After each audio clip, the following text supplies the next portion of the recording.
హమ్మయ్య! 2 సంధి ఈరోజు ఎప్పుడొస్తదా అని ఎదురు జూషినా, రానే వచ్చింది. ఇంగ మన జిందగీలో లాస్ట్‌గా బీపీ రైజ్ అయ్యే రోజుది. అదే నా లాస్ట్ ఎగ్జాము. అందుకే నా ఆయుధాలను తీసి ఇదొక ల్యాప్‌టాప్ తీస్తున్నా. ఇగ మూలకేసినయన్నీ ఈరోజే గుర్తొస్తాయి. అదే నా పెన్ను. పాపం ఎన్నాళ్ళకి తీసినవే తల్లి అని తిట్టుకుంటుందనుకుంటా నన్ను. ఏదున్నా లేకపోయినా ఈ బాటిల్ మాత్రం ఉండాలే. మనకున్న టెన్షన్‌లకి ఈ బాటిల్ కంపల్సరీ. ఎగ్జామ్ మధ్యలో మనకేమైనా గానీ ఈ ఆయుధమే మనల్ని కాపాడేది. అట్లా అన్నీ తీసుకొని యుద్ధానికి సిద్ధమైనా అన్నట్టు ధైర్యం చేసుకొని ఇంక కాలేజ్‌కి బయలుదేరినా. గదేందో కాలేజ్ రీచ్ గాకముందే ఈ చెట్ల మధ్యలో ఉన్న రోడ్డు చూస్తేనే భయమైతుంది నాకు. కాపీ కొట్టి రాసే అదృష్టం గూడా నాకు లేదు. ఎందుకంటే ఈరోజు నా లాస్ట్ ఎగ్జామ్ ప్రెజెంటేషన్ గాబట్టి. లాస్ట్ 1 అవర్ బ్యాటింగ్‌లో స్కోర్ తెచ్చుకునే బ్యాచ్ గాబట్టి కాలేజ్‌లో ప్రిపేర్ అవ్వడానికి ఒక 1 అవర్ ముందే ఎళ్తున్నా. ఇగ కాలేజ్‌కి పోవాలంటే ఇగ నేను ట్రైన్‌లో ఎళ్తా. అదేందో గానీ ఎక్కిన కాడ్నుంచి ఈ ఎగ్జామ్ గాని సరిగ్గా ఇయ్యకపోతే తట్టబుట్ట సదురుకొని ఇంటికెళ్ళిపోవాలి అన్నట్టుగా సింబాలిక్‌గా కనిపిస్తున్నాయి అన్నీ. చేసినప్పుడు తెలవకుంటే తిప్పలైతే తప్పవు మనకి. దేవుడా! ఈ లాస్ట్ ఎగ్జామ్ మంచిగియ్యాలని ఎన్ని సార్లు మొక్కుకున్నానో అన్ని సార్లు చదవను గూడా చదవలేదు నేను. సిమ్ సిమ్ కుల్జా ఇదే మన దిగాల్సిన స్టేషన్ అన్నమాట. చూషిండ్రా నాకెంత పవరుందో? అది మన పవర్. గిట్లనే ఉంటాయి నాయి. బిజినెస్ తక్కువ బిల్డప్ ఎక్కువ. స్టేషన్‌లల్ల ఇట్లా ఏటీఎంలు గూడా ఉంటాయి. చూషిండ్రా కోవిడ్‌లో వచ్చిన భయం ఇంకా పోలేదు. అందుకే అంతే డిస్టెన్స్ మెయింటైన్ చేస్తుర్రు మళ్ళా. ఏ డ్ర్ ఏ జర్రగవయ్యా ఈ అని అనాలనుకున్నా. అట్లా అనకుండా ఎక్స్‌క్యూజ్ మీ అనేసి సైడ్ రావాలీడ. జీవితంలో మనం ఎన్నో మారవాలనుకుంటాం. అన్ని మారుస్తామా ఏంది? ఈ ఎగ్జామ్‌లు రాయొద్దనుకుంటా కానీ రాస్తలే. క్యూ పద్ధతి పాటించండి అనే బోర్డ్ గూడా వీళ్ళకి అవసరం లేదు. ఎందుకంటే ఎవ్వరు తోసుకోకుండా మంచిగా లైన్‌గా నిలబడి పోతారు చిన్న పోరల లెక్క. నేను కాలేజ్ పోవుడే ఒక ఎత్తయితే అందులో ఇంకో సాహసం ఏందంటే ఏవి కొనకుండా ఈ సందులకెళ్ళి పోవాలే. ఎందుకంటే అబ్బబ్బబ్బా! ఒక్కొక్కటి ఉంటాయి ఈడ. ఎందుకంటే ఆశకు హద్దుండదు. నా మొహానికి సిగ్గుండదు కాబట్టి ప్రతి ఒక్కటి కొనుక్కోవాలనిపిస్తది. ఇగ ఏం చేస్తా అంటే ఫస్ట్ బట్టల కంటే దానికున్న ప్రైస్ చూస్తా. అప్పుడు ఆటోమేటిక్‌గా కొనను. సారీ ఐల్ బి బ్యాక్ అని చెప్పేసి వస్తా నేను. ఈడ 60% ఆఫర్ ఉంది గానీ అది 20,000 అంట. ఆఫర్ ఉంటేనే 20,000 ఉంది. ఇంక నార్మల్‌గా ఉంటే ఇంకెంతుంటదో. నేనైతే రేట్లు ఇట్టుంటే కర్చీఫ్ గూడా కొనలేను. ఇదేమో కప్పలు తినే కొరియనోళ్ళది రెస్టారెంట్. తమ్ముడెవరో బాగా ఉరుకుతున్నాడు. బాగా అర్జెంట్ అనుకుంటా. ఇంగ ఇది మా కాలేజ్ గల్లీ అని చెప్పేసి కొరియనోళ్ళది చూసుకుంటా నేను పోతా ఉన్నా. మీకు గూడా చూపెడదామని చెప్పి. ఇక్కడ ఎంత మంచి మంచి ప్లేస్‌లున్నాయో ఇదంతా నాకు మస్తు అనిపిస్తది. కానీ మనం ఎందుకంటే కుర్చీలో కూర్చోనికనే గాదు నిలుసుంటే గూడా మనం పైసలు కట్టాలే. ఇగ ఇట్లా వీడియోలు తీసుకుంటా పోతా ఉన్నా. నేను తప్పిపోయినా. ఎందుకంటే మ్యాప్ గూడా చూసుకోలేదు నేను. దీనమ్మ జీవితం. ఈ లాస్ట్ ఎగ్జామ్ రోజే ఇట్లా కావాలనా అని అనుకున్నా. అందుకే అంటారు మన టైం బాలేకపోతే అరటిపండు తింటే గూడా పళ్ళు రాలుతాయని. ఇంగా మస్తు దూరం నడిచినా ఇంగ లాస్ట్ టచప్ మామూలుగా లేదనిపిచ్చింది. ఇక్కడ మీకొకటి ఇనిపిస్తా. ఇక్కడ గుడిలల్ల గంట లేకపోయినా ఫరక్ పడదు గానీ, ఈ సౌండ్ లేకపోతే మాత్రం ఒక్కరంటే ఒక్కరు గూడా వాళ్ళ ముందు అడుగెయ్యరు. అదేం సౌండ్ అంటే ఇగ ఇక్కడ సిగ్నల్‌లో వచ్చే సౌండ్ అన్నమాట. మీరు గూడా ఇనుండ్రి. నాకైతే రోడ్డు దాటేటప్పుడు ఒక్కటైతే మస్తు అనిపిస్తది. ఇట్లాంటి రూల్ మన దగ్గర గూడా ఉంటే ఎంత మంచిగుంటదని. ఇంత స్ట్రిక్ట్‌గా మన దగ్గర గూడా ఫాలో అయితే సగం యాక్సిడెంట్‌లుగా ఆగిపోతాయి అనుకుంటా. మొత్తానికి ఇగ లాస్ట్ రోజు కాలేజ్ ఎక్కడుందో కనుక్కున్నా. ఇంక రాంగానే రిసెప్షన్‌లోకొచ్చిన. మన రోల్ నంబర్ ప్రకారం ఏ క్లాస్‌లో ప్రెజెంటేషన్ ఇయ్యాలని చెప్పి చూసుకోనీకే. ఇంతసేపు తిరిగి తిరిగి వచ్చి నెంబర్‌లను చూస్తే గూడా ఆ నెంబర్‌లు తిరుగుతున్నట్టు అనిపిచ్చింది నాకు. అదేందో క్లాస్‌ల కంటే బయటనే కాలేజ్ స్టూడెంట్స్ ఎక్కువుంటారు. లాస్ట్ రోజైనా సీరియస్‌గా చదువుదామని వచ్చిన సిన్సియర్ స్టూడెంట్లు ఈళ్ళందరూ. ఇగ గంట తిరిగేసరికి నాకు గిన్ని గూడా తిరగాలనిపిచ్చింది. ఇగ అందుకనే ఇక్కడ కుక్ చేసుకోనీకొచ్చిన. ఇక్కడ అంతా మన సౌలత్ మంచిగుంటది. గంట ముందు ప్రిపేర్ అవుదామని చెప్పి 2 గంటల ముందు వచ్చిన ఈడికి. మంచిగా తెచ్చుకున్న బిర్యానీ ఇంట్లో వేడి చేసుకొని తింటున్నా అనమాట. ఈ సౌలతంతా చూస్తే నాకైతే ఒక డైలాగ్ 'ప్రకాష్ రాజ్' చెప్పింది గుర్తొస్తది. గదే దేవుడా తిననీకి ఫుడ్ ఇచ్చావు, వేడి చేసుకోవడానికి మైక్రో ఓవెన్‌లు ఇచ్చావు, తాగడానికి నీళ్ళిచ్చావు. కానీ ఎందుకయ్యా బుర్రలో తెలివిని తక్కువ ఇచ్చావు.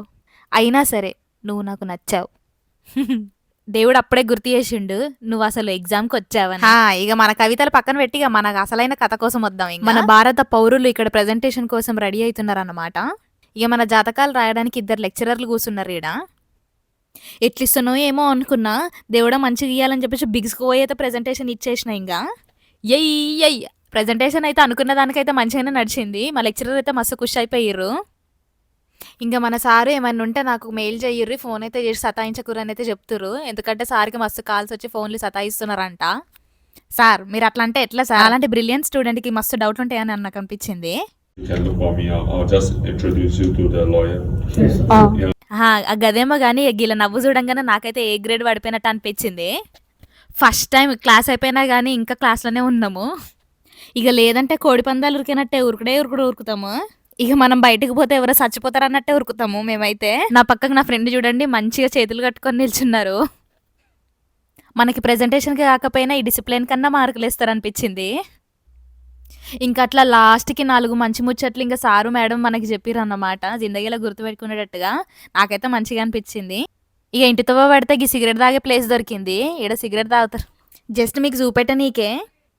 నాకు అది దోమల బత్తి పొగనే తెలుసు. ఇది మాత్రం నాకేం తెలవదు. మా అమ్మ మాత్రం ఈ వీడియో చూస్తే నన్ను తోముడే తోముతది. అబ్బా! ఇక్కడున్న లిప్‌స్టిక్‌లయితే నన్ను తీసుకో, నన్ను తీసుకో అనైతే ఎగురుతున్నట్టు పోటీగా పడుతున్నట్టు అనిపిస్తది నాకైతే. కానీ ఇవి తీసుకోకుండా ఎల్లుడైతే మస్తు కష్టం నాకు. జేబులలో ఎట్లాగో పైసలు లేవు గదా అన్న ధైర్యంతోటే ఇవన్నిటి దగ్గరికి పోయి వీడియో తీస్తున్నా.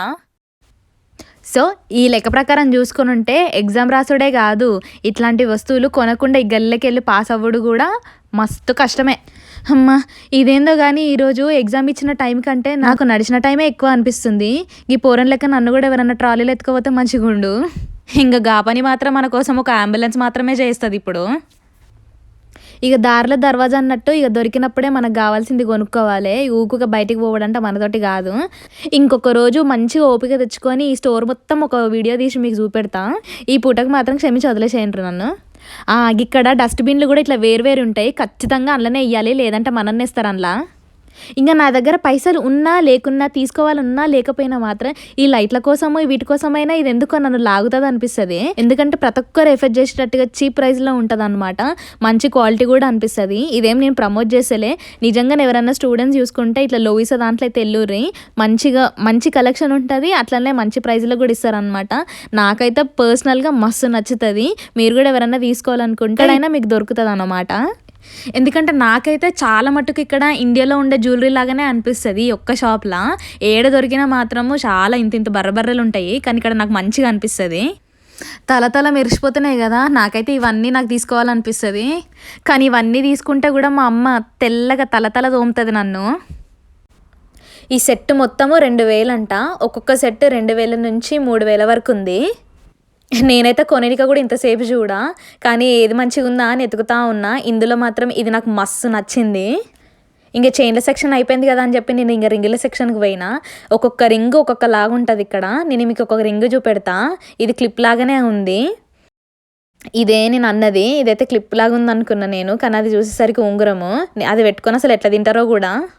ఇది గమ్మత్ అనిపించింది. మాక్టైల్ కమ్మలు. ఇక్కడ బీచ్లు ఎక్కువ కాబట్టి ఇట్లాంటివి పెట్టుకుంటారు అనమాట బీచ్లకు పోయేటప్పుడు. నేనైతే చిన్నప్పుడు ఇట్లాంటివి పావులాటకి యూజ్ చేస్తుండే. మీరు కూడా ఎవరైనా యూజ్ చేసి ఉంటే చెప్పుర్రి కమెంట్లా. ఈ షాప్లో అయితే ఏది లేదన్నట్టు ఉంటుంది, మన చేతిలో డబ్బులు తప్ప. గివి చూడండి ముత్యాల హెయిర్ బ్యాండ్లు అన్నమాట. నేను కూడా ఒకటి పెట్టుకొని ట్రై చేస్తున్నా. ఎవరైనా ఫోటోషూట్ల కోసం కూడా ఇట్లాంటివి తీసుకోవచ్చు. ఇక్కడ వాళ్ళ పెళ్ళిళ్ళకి పోవాలంటే ఇట్లాంటివి పెట్టుకొని రెడీ అవుతారు అన్నమాట. మనమైతే ఒరిజినల్ చెట్ల పువ్వులు పెట్టుకుంటాము, వీళ్ళేందో ప్లాస్టిక్ పువ్వులు పెట్టుకుంటారు నెత్తిలల్లా. ఇక గట్లా కొనే షాపింగ్ కాకుండా చూసే షాపింగ్ అయ్యింది నాది. అమ్మో, ఇక్కడ అందరికీ ధైర్యం ఎక్కువ అనుకుంటా. నేనైతే ఎక్కడ పావురాలను ముందు నడుస్తుంటే ఇట్లా ఎగురుడిది చూసినా కానీ ఇట్లా ధైర్యంగా నా ముందు నడుచుడైతే చూడలేదు. చూడుర్రి అది నా ముందు ఎగరకుండా ఎట్లా నడుస్తుందో. వామ్మో, కలికాలం. అంతేకాకుండా ఇక్కడోళ్ళు మాత్రము జంతువులకి, పిట్టలకి మస్తు వాల్యూ చేస్తారు. అండ్ ప్రత్యేకంగా అట్ల కోసం మాత్రం ఇట్లా గార్డెన్ కానీ ఒక నీళ్ళు కానీ అట్లా పెడతారన్నమాట. నాకైతే కోడులని అనుడు, కాకులని ష్ అనుడు మాత్రమే నాకు తెలుసు. కానీ ఇక్కడ వాళ్ళు మాత్రం ఒక్కొక్క దాన్ని ఒక్కొక్కలాగా ట్రీట్ చేస్తారు. నాకైతే మస్తు అనిపిస్తుంది. ఇక గట్లా ఈరోజు నా లాస్ట్ ఎగ్జామ్ ముగిసిపోయింది అనమాట. మీకు ఎట్లా అనిపించిందో చెప్పుర్రి.